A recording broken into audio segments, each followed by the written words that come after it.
adventurers! Welcome back again. Are you ready to discover a secret that can transform how we read and spell? Today we are going on a magical journey with a special letter, the enchanting letter E. This isn't just any E, this is the magic E. When E show up at the end of the word, it's make the vowels before it say its name. For example, in the word cake, the A gets to shout out its name because of the magic E. This picture shows us cake. Without the magic E, it would just be k. But with the magic E, it's become cake. Isn't that cool? When writing CVCe words, always remember to sound out the word first, then listen to each sound. If you hear the name of the first vowels, that is your clue that you need to write the magic E at the end to spell the word correctly. Notice here in the word cake, the first sound of vowel you hear say the name, which means that there is another vowel with it. If you hear the A phonic sound, the vowels is alone. But if you hear the letter name, there are two vowels together. Always remember, the magic E have the first vowel say its name. The vowels in English language are A, E, I, O, U, and sometimes Y. We will not include the vowels Y in today's learning. The phonic sound of these vowels are also A, E, O, O. However, the sound and the name of these vowels are different. The name of the vowels are A, E, I, O, U. Remember, in an open syllables or CVC words, you hear the phonic sound of the vowels and you write down the vowels alone. Always focus on the sound and the name of the vowels. However, words with a split diagram, a tame vowels, or a magic E, you hear the name of the vowels first. If you hear the sound, you write the vowels alone. If you hear the vowel's name, you write the two vowels together. This strategy will help you write words correctly. In our learning, we will focus on the magic E, which make the first vowel say its name. Can you think of other vowels, words that use the magic E? Let's come up with a few together. I have some example of CVC words and CVCe words with the magic E here to help you understand the difference between the CVC word and CVCe with the magic E. So are you ready? Let's go! The sound of the vowels A is A as in ant, and the name of the letter is A as in angel. Your keywords for vowel A are ant for CVC words and angel for magic E. In CVC words, you will hear the vowel sound in words, while in CVCe words with the magic E, you will hear the name of the vowels in a word. I will show you example of CVC words. Every time I point to a letter, we will sound each letter together. In this lesson, if we will read the vowels A, I will touch the ant. This will help you read more easy. Let's start our learning.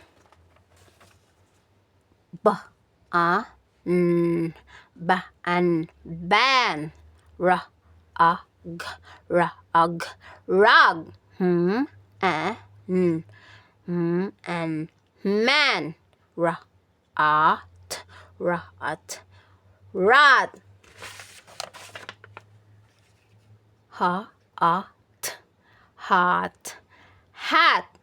T, a, p, t, up, top. A, t, mat, mat, up, up. Cap. Next is the letter A with the magic E. Always remember, when reading or writing, if you hear the sound of a vowel first, it is not alone. It's have another vowels together, or the magic E is present. Let's start reading. Every time we read the vowel A, I will touch the angel. The first letter sound of angel will be your guide for faster learning. Ain, b, ain, bane, age, rage, ain, ain, main, eight, rate, rate, eight, hate, ape, ape, tape, eight, eight, mate, ape, ape, cape. Here are some other example of a vowels with a magic E. K, ache, cake, snake, snake, snake, ache, shake, shake. Let's focus on the vowels. E. First, we will read CVC words using vowel E. The sound of E will be guided by the word egg. Her, her, her. The, them.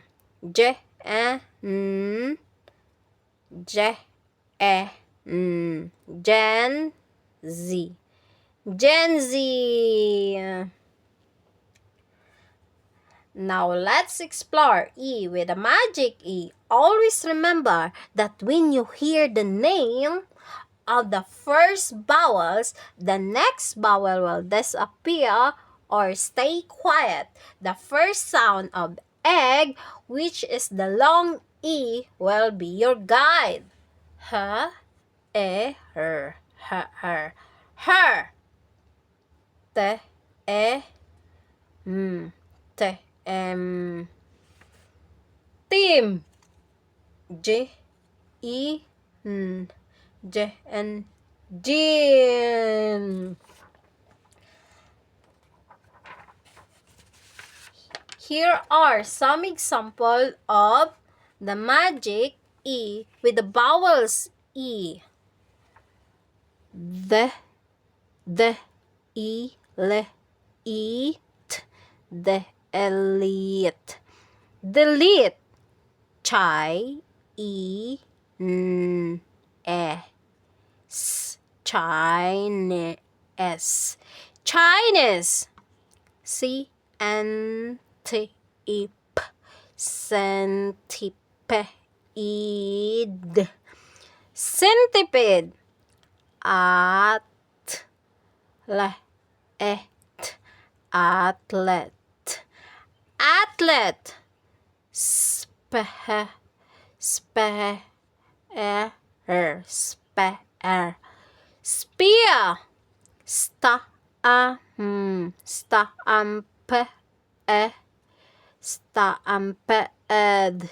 stampede. Let's focus on the vowel I using words and a magic E together. And a word of CVC, we will sound out the I sound using the first sound of iguana, which is E. For I with the magic E, we will use the K word ice cream to guide us in our reading. You will notice the difference between CVC words and CVC with the magic E. This will help you become a reading champion. Every time you read the vowels I will point out the keywords to guide you. Let's start reading. P, I, N, P, N, pin. W, I, N, W, N, win. T, I, N, T, N, tin. R, I, P, R, ip. Rip. B, I, T, B, it. Beat. S, I, T, S, it. Sit. K, I, T, K, it. Kit. F, I, N, F, N, fin. Here are some other examples of the vowels I with the magic E. P, I, N, pine. Pine. W, I, N, wine. Wine. T, I, N, tine. Tine. R, I, P, ripe. Ripe. B, I, T, bite. Bite. S, I, T, sight. Sight. K, I, T, kite. Kite. F, I, N, fine. Fine. R, I, S, rice. Rice. H, I, K, hike. Hike. Hike. B, I, K, bike. Bye. Let's focus on the vowels using the vowels O. Using CVC words, we will use the keyword octopus for the short vowel sound O. For the O with the magic E, we will use the keyword oatmeal. For the long vowel sound O, let's start our reading. R, O, B, R, O, B. Rub, rub. N, oat, n, oat. Not. K, O, D, K, ode. Code, code. H, O, P, H, up. Hope. Here are some other examples of the vowels O with the magic E. We will use the keyword oatmeal for the long O sound. R, O, B, R, O, B. Rob. N, oat, n, oat. Note. K, O, D, K, ode. Code. H, O, P, H, O. Hope. R, O, P, R, O, P. Rope. Bro, oak, bro, oak. Broke. P, O, N, P, on. Pone. St, O, N, stone. Stone. P, O, L, pole. Pole. B, O, N, bone. Bone. And the last vowel is U. The sound of the vowels is A. And the name of these vowels is U. In CVC words, we will use the keywords A as in umbrella. For CVC, with the magic E, we will use the keywords U as in unicorn. Let's read together. Ta, a, b, taab, tab, ka, a, b, ka, ab, cab, k, a, t, ka, at, cat, ha, a, g, ha, ag, hag. Here are some examples of you with the magic E. In other words, you with the magic E pronounce the long U sound.